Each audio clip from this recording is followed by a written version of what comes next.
സ്തുതിക്കട്ടെ. ഹല്ലേലൂയ.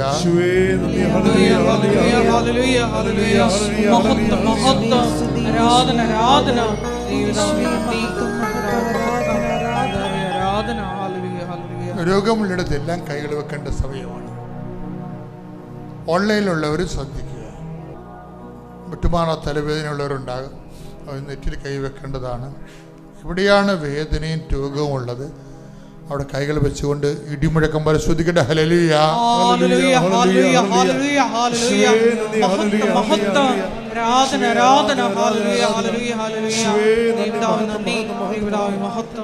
കർത്താവ് നിന്റെ ഉന്നതമായ നാമത്തിന് സ്തോത്രം ചെയ്യുന്നു. കർത്താവേ നിന്റെ വിശുദ്ധ പൗരോഹിത്യത്തെ മഹത്വപ്പെടുത്തണമേ. കർത്താവേ സഭയിലുള്ള സാന്നിധ്യം പ്രകടമാക്കണമേ. 39 വർഷം ഞാൻ അർപ്പിച്ച കൃപാനയുടെ യോഗ്യതയായി കൃപാസ ആൾത്താറെ ജീവനോടെ പ്രത്യക്ഷപ്പെട്ട പരിശുദ്ധ അമ്മയുടെ മാധ്യസ്ഥത്തിലെ ഓരോ മകന്റെ മേലും മകളുടെ മേലും കർത്താവിന്റെ വിശുദ്ധമായ തിരുമുറുപാർന്ന് വലതുകരം ആണിപ്പെടുതാർന്ന് അത്ഭുതകരം വെക്കട്ടെ എന്ന് പ്രാർത്ഥിക്കുന്നു. അടിപ്പിണർ പോലെ വൈദ്യാഘാതം പോലെ ദൈവികമായ ശുദ്ധി നിങ്ങളിലേക്ക് ഇടിച്ചിറങ്ങട്ടെ. മാരക രോഗങ്ങൾ, തീരാവേദികള്, ജീവിത ദുരിതങ്ങള് യേശു ക്രിസ്തുവിന്റെ നാമത്തില് മാറിപ്പോകട്ടെ. ശ്രുതികട.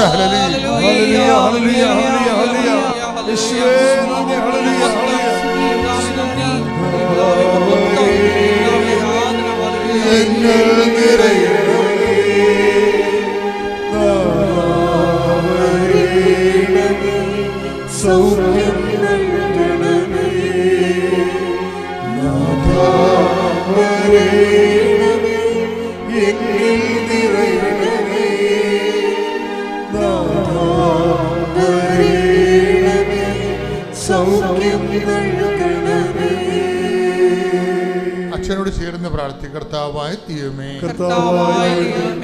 അന്ധന് കാഴ്ച നൽകിയവനെ, ചെകിടന് കേട് നൽകിയവനെ, ഊമന് സംഭാഷണ നൽകിയവനെ,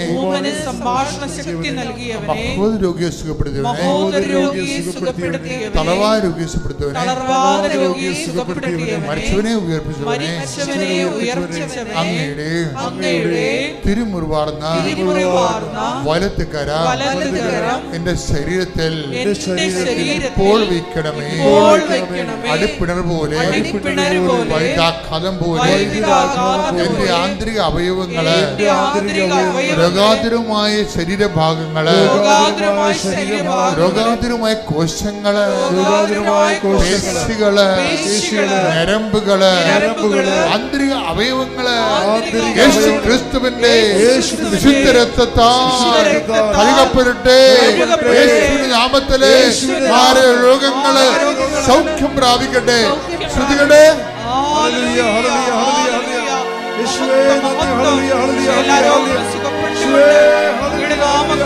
ആരാധനയിലൂടെ വീണ്ടും മഹത്വപ്പെടുത്തണമേ. Hallelujah, hallelujah.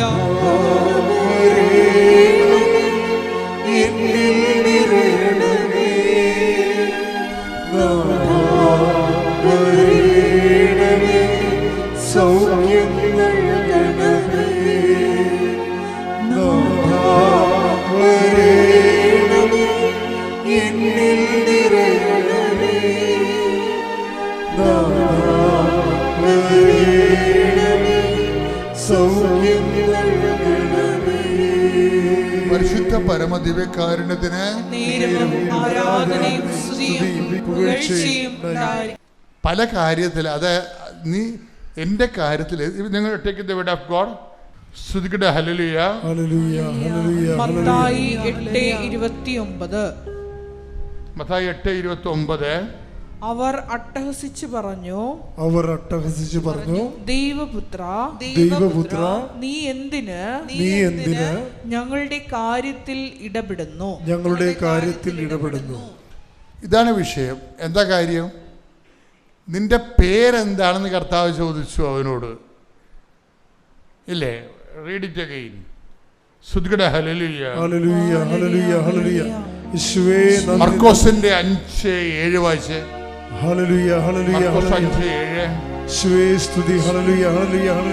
മർക്കോസ് 5:7.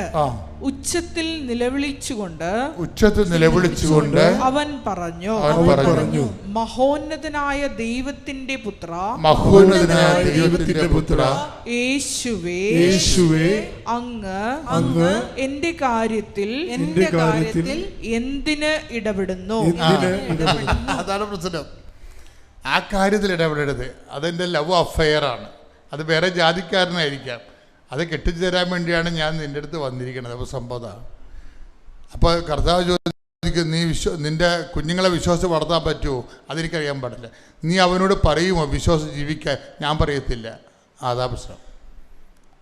ഇത് ഡയബോളിക് പേഴ്സണാലിറ്റി, സ്പ്ലിറ്റ് പേഴ്സണാലിറ്റിയാണ്. ഓരോ ഉദാഹരണം കണ്ടില്ലേ? ഈ ആളിന് ഉടമ്പടി ചെയ്യാൻ പറ്റത്തില്ലെന്നാണ് പറയണത്. സിംഗിൾ പേഴ്സൺ ആകണമെന്ന്. നിൻ്റെ ജീവിതത്തിൻ്റെ വൃത്തികേടുകൾക്ക് ലൈസൻസ് തരാനല്ല കർത്താവ് ഇരിക്കുന്നത്. നീ ചെന്ന് ചാടിയിരിക്കുന്ന എല്ലാ അബദ്ധങ്ങളിലും നിനക്ക് ഓശാന പാടാൻ വേണ്ടിയല്ല ഉടമ്പടി ചെയ്യണത്. ഈ വിഷയത്തിൽ ദൈവഹിതം എന്താണ്, അത് നിറവേറാനും സ്വീകരിക്കാനും ഞാൻ തയ്യാറാണെന്ന് ആദ്യമേ നീ പറയണം. പ്രാർത്ഥിക്കുക. കർത്താവ് ദൈവമേ, നിന്റെ ആത്മാവ് പ്രവർത്തിക്കുന്നതിന് തടസ്സം നിൽക്കുന്ന സാഹചര്യങ്ങളെ നിന്റെ നാമത്തെ മഹത്വപ്പെടുത്തിക്കൊണ്ട് ഒഴിവാക്കുന്നതിനും നിന്റെ നാമത്തെ വിശ്വസിക്കുന്നവർക്ക് നീ വാഗ്ദാനം ചെയ്തിരിക്കുന്ന കൃപയ്ക്കുമേൽ കൃപ സ്വീകരിക്കുന്നതിനും എന്നെ അങ്ങുമായി സത്യസന്ധമായ ഉടമ്പടിക്കായി ഒരുക്കണമേ. ശ്രുതികട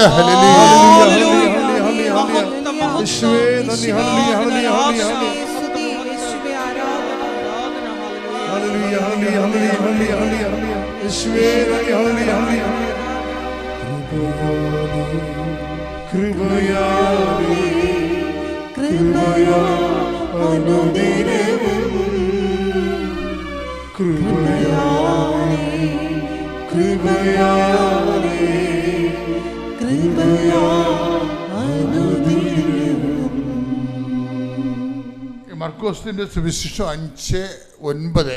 ശ്രുതികട ഹല്ലേലൂയ. മർക്കോസ് 5:9. നിന്റെ പേരെന്താണ്? നിന്റെ പേരെന്താണ്? യേശു ചോദിച്ചു. അവൻ പറഞ്ഞു, എന്റെ പേര് ലെഗിയോൺ. ഞങ്ങൾ അനേകം പേരുണ്ട്. ലെഗിയോൻ പിശാചുബാധനാണ്. അതാണ് അനേകം പേരുണ്ടെന്ന്, പല താല്പര്യങ്ങളുണ്ടെന്ന്. ഇപ്പം വീട് വെക്കാനും ജോലി കിട്ടാനും വേണ്ടി വന്നിരിക്കുകയാണ്. പക്ഷെ ഞാൻ ലെഗിയോനാണെന്ന്. ഞങ്ങൾ പല ആൾക്കാരുണ്ടെന്ന് എൻ്റെ ഉള്ളിൽ തന്നെ പല താല്പര്യക്കാരുണ്ടെന്നും പല ഉദ്ദേശക്കാരുണ്ടെന്നാണ് പറയണത്. അങ്ങനെയാണെങ്കിൽ ഈ ഡയബോളിക് പേഴ്സണാലിറ്റിക്ക്, സ്പ്ലിറ്റ് പേഴ്സണാലിറ്റിക്ക് ഉടമ്പടി ചെയ്യാൻ പറ്റത്തില്ല. ദൈവം ലെഗിയോനുമായിട്ട് ഉടമ്പടി ചെയ്യത്തില്ല. You must be A single person. പ്രാർത്ഥിക്കുക. കർത്താവായ ദൈവമേ, എന്നെ അങ്ങുമായി ഉടമ്പടി ചെയ്യാൻ പറ്റുന്ന ഒറ്റ വ്യക്തിയായി നവീകരിക്കണമേ. ഹല്ലേലൂയ. ശരിക്കും പറഞ്ഞാൽ ഈ അച്ഛൻ മുമ്പ് പറഞ്ഞ പോലെ അളന്നല്ല ആത്മാവിന് നൽകണമെന്ന് പറഞ്ഞില്ലേ? അപ്പം മുട്ടോളം വെള്ളം, അരയോളം വെള്ളം, പിന്നെ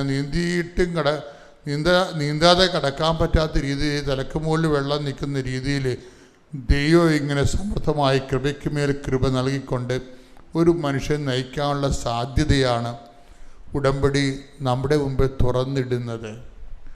ഇത് ഒരിക്കൽ അനുഭവിച്ചപ്പോഴാണ് ഈ സോന പറയണത്, കർത്താവേ, എനിക്കൊരാവശ്യമില്ല, എനിക്ക് നീയാണ് എൻ്റെ ആവശ്യമെന്ന്. ശ്രുതികട ഹല്ലേലൂയ.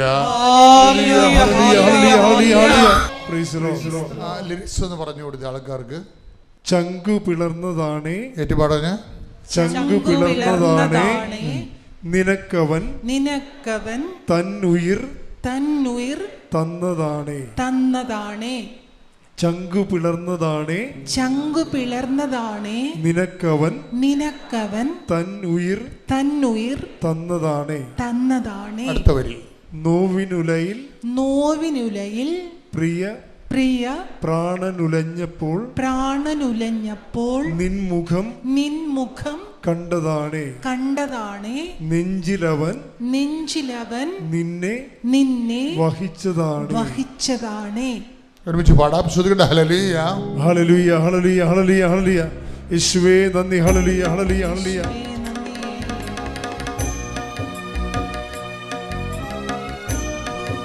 പരിശുദ്ധ പരമദിവ്യകാരുണ്യത്തിന് ആരാധനയും സ്തുതിയും പുകഴ്ചയും ഉണ്ടായിരിക്കട്ടെ. പരിശുദ്ധ പരമദിവ്യകാരുണ്യത്തിന് ആരാധനയും സ്തുതിയും പുകഴ്ചയും ഉണ്ടായിരിക്കട്ടെ.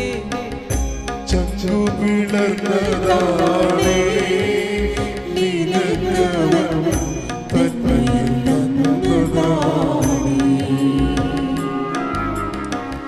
ചങ്കുപിളർന്നതാണേ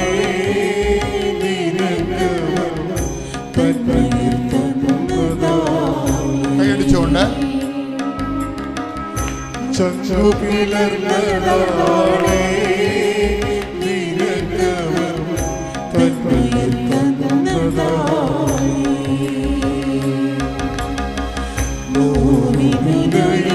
പ്രിയ പ്രാണനുലഞ്ഞപ്പോ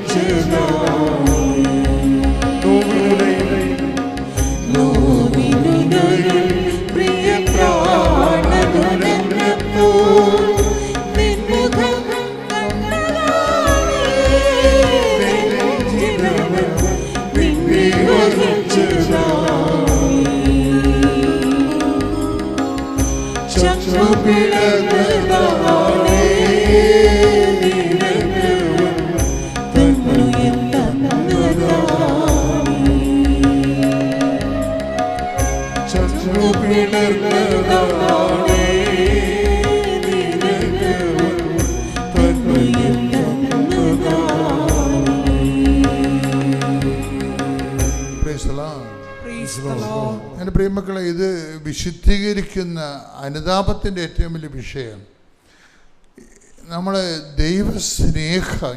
അനുതാപമാണ് നമ്മുടെ ടോപ്പിക്ക്. ഈ ലെഗ്യോനും ഡയബോളിക് പേഴ്സണാലിറ്റിയും സ്പിരിറ്റ് പേഴ്സണാലിറ്റിയും അതിനൊക്കെ എല്ലാം റിക്കവർ ചെയ്യുന്നത് ഈ അനുതാപം വെച്ചാണ്. അനുതാപം ഇങ്ങനെ അതിരുകളില്ലാതെ പോകുന്ന അനുസരിച്ച് കൊണ്ട് നമ്മുടെ ആത്മനദിയുടെ ആഴങ്ങളും വീതിയും കൂടിക്കൊണ്ടിരിക്കും. നമുക്ക് ആത്മാഭിഷേകം ലഭിക്കുന്നതും അതിജീവനത്തിൻ്റെ ആത്മാഭിഷേകം ലഭിക്കുന്നത് നമുക്ക് ഉണ്ടാകുന്ന അനുതാപത്തിന് ആനുപാതികമായിരിക്കും. എപ്പോഴും നമ്മുടെ മക്കളെ മനസ്സിലാക്കണം. ആത്മീയ ജ്ഞാനം വഴിയെ നമ്മൾ അല്ല നിങ്ങളെ എന്തെങ്കിലും കാണിച്ചു കൂട്ടി തരികിട പരിപാടി കാണിച്ച് ദൈവാനുഗ്രഹം അടിച്ചു മാറ്റാവുന്നുള്ള വ്യർത്ഥമുഖങ്ങളൊക്കെ മാറ്റണം. മറിച്ച് ഇത് വളരെ ലൈഫ് ലോങ് ആയി ദൈവമായിട്ട് സഞ്ചരിക്കാനുള്ള ഒരു കമ്മിറ്റ്മെന്റ് കാണിക്കണം. പ്രാർത്ഥിക്കുക. കർത്താവായ ദൈവമേ, ഹ്രസ്വകാലത്തേക്ക് ഭൗതിക നേട്ടത്തിനായി നിന്റെ അടുത്ത് എത്തിയെന്ന് കരുതരുതേ. കർത്താവേ, നിത്യനിദാനമായി ആത്മനിറവിലെ നിന്നോടൊപ്പം ജീവിക്കുവാൻ എന്നെ പ്രത്യേകം അഭിഷേകം ചെയ്യണം. അതിനാവശ്യമായ അനുതാപത്താൽ എന്നെ അഭിഷേകം ചെയ്യണം.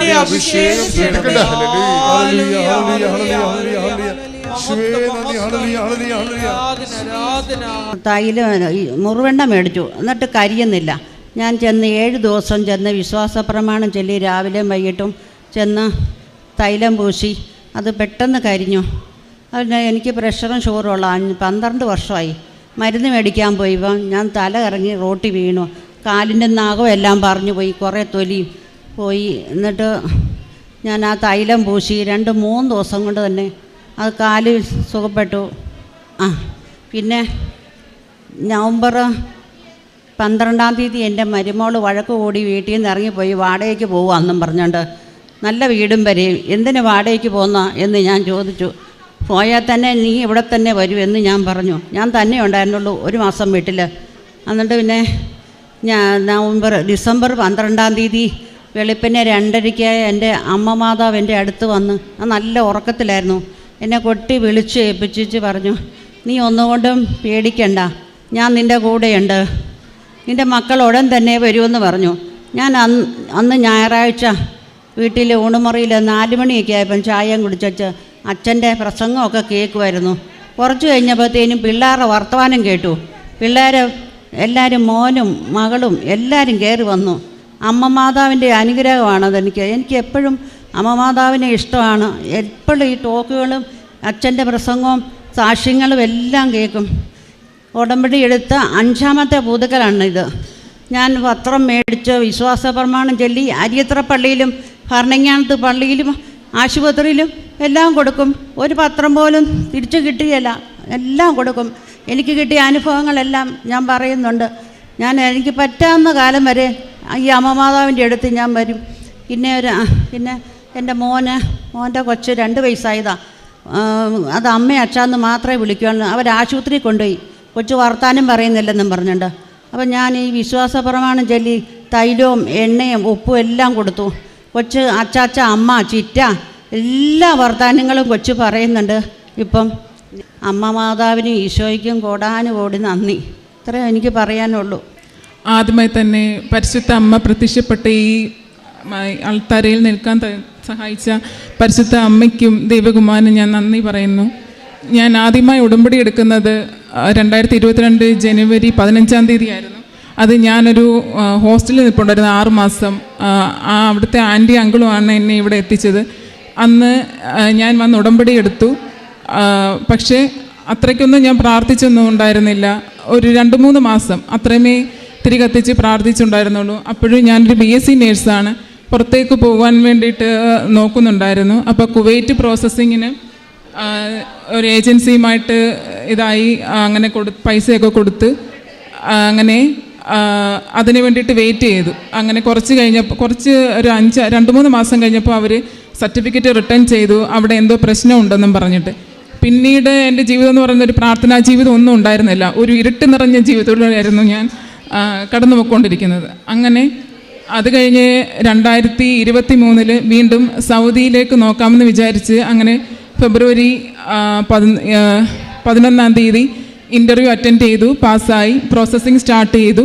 അങ്ങനെ എക്സാമിന് വേണ്ടിയിട്ട് പ്രിപ്പയർ ചെയ്തു. ഒരു 4 മാസം ഓൺലൈൻ ക്ലാസ് അറ്റൻഡ് ചെയ്തു. ജൂലൈ 10-ാം തീയതി എക്സാം എഴുതി. ഓഗസ്റ്റിൽ റിസൾട്ട് വന്നു, ഫെയിലായി. അപ്പോഴും സങ്കടം ഉണ്ടെന്ന് വെച്ചാൽ ഉണ്ടായിരുന്നു. എന്നാലും പ്രാർത്ഥനാ ജീവിതത്തിൽ കൂടുതൽ പ്രാധാന്യമൊന്നും കൊടുത്തുകൊണ്ടുണ്ടായിരുന്നില്ല. അത് കഴിഞ്ഞ് സെപ്റ്റംബറിൽ വീണ്ടും ഇടയ്ക്ക് ഞാൻ ആൻറ്റീനെ അങ്കിളിനെ വിളിക്കുകയുണ്ടായിരുന്നു, വിഷമങ്ങളൊക്കെ പറയുമായിരുന്നു. അങ്ങനെ സെപ്റ്റംബറിൽ വീണ്ടും ആൻറ്റീനെ അങ്കിളിൻ്റെ അടുത്ത് ചെന്നു. അങ്കിള് വന്ന് ഉടമ്പടി തൈലവും ഉപ്പും ഒക്കെ തന്ന് പ്രാർത്ഥിച്ചു വിട്ടു. അന്ന് എനിക്കൊരു ജപമാല തന്നു.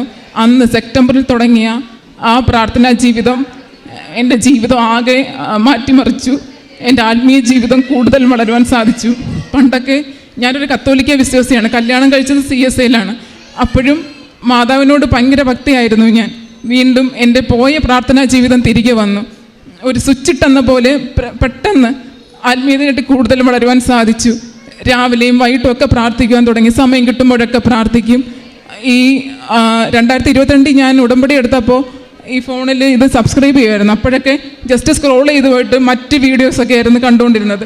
പിന്നീട് അച്ഛൻ്റെ ധ്യാനമൊക്കെ ഒരു നിമിഷം പോലും എനിക്ക് എപ്പോൾ സമയം കിട്ടുന്നോ അപ്പോഴൊക്കെ ഞാൻ കാണാൻ തുടങ്ങി, സാക്ഷ്യങ്ങൾ കേൾക്കാൻ തുടങ്ങി. അന്ന് തുടങ്ങിയ ജപമാല പ്രാർത്ഥനാ ജീവിതം ഇന്നും ഞാൻ മുടക്കിയിട്ടില്ല, ഇനി അങ്ങോട്ടും മുടക്കുകയുമില്ല. അങ്ങനെ ഡിസംബർ 13-ാം തീയതി ഇവിടെ വന്ന് വീണ്ടും ഇവിടെ വരുവാനിടയായി. ഉടമ്പടി എടുത്തു, ഉടമ്പടി പുതുക്കി. അതിനു മുമ്പ് നവംബർ ഉടമ്പടി പുതുക്കി. ഡിസംബർ 13-ന് ഉടമ്പടി എടുത്തിട്ട് പോയി. 14 എൻ്റെ വിസ വന്നു കഴിഞ്ഞ് വീണ്ടും പിന്നെ പ്രാർത്ഥനാ ജീവിതം മുമ്പോട്ട് പോയി. അത് കഴിഞ്ഞ് ഈ ജനുവരി 15-ാം തീയതി എൻ്റെ ടിക്കറ്റ് വന്നു. ഞാൻ സൗദിയിൽ വീണ്ടും ഈ ജനുവരി 23-ാം തീയതി പോവുകയാണ്. അതുപോലെ തന്നെ അന്ന് ഞാൻ ജപമാല ചൊല്ലി പ്രാർത്ഥിക്കുമ്പോൾ അമ്മയും എൻ്റെ ഹസ്ബൻഡും കുഞ്ഞും ഞങ്ങൾ ഒന്നിച്ചിരുന്നാണ് പ്രാർത്ഥന ചൊല്ലുന്നത്. എൻ്റെ കൂടെ അന്ന് അമ്മ വന്ന് അമ്മയും ഉടമ്പടി എടുത്തു. അന്ന് മുതൽ അമ്മയും ജപമാല ചൊല്ലാൻ തുടങ്ങി, പ്രാർത്ഥിക്കാൻ തുടങ്ങി. അമ്മയുടെ പ്രാർത്ഥനാ ജീവിതവും ഉണർന്നു. അങ്ങനെ അതുപോലെ ഇവിടുന്ന് വന്ന പത്രമൊക്കെ ഞാൻ കൊടുക്കുമായിരുന്നു, അക്രൈസ്തവർക്ക് കൊടുക്കുമായിരുന്നു, ആശുപത്രികളിൽ കൊടുക്കുമായിരുന്നു. ഉടമ്പടി തൈലം ഉപയോഗിക്കുമായിരുന്നു.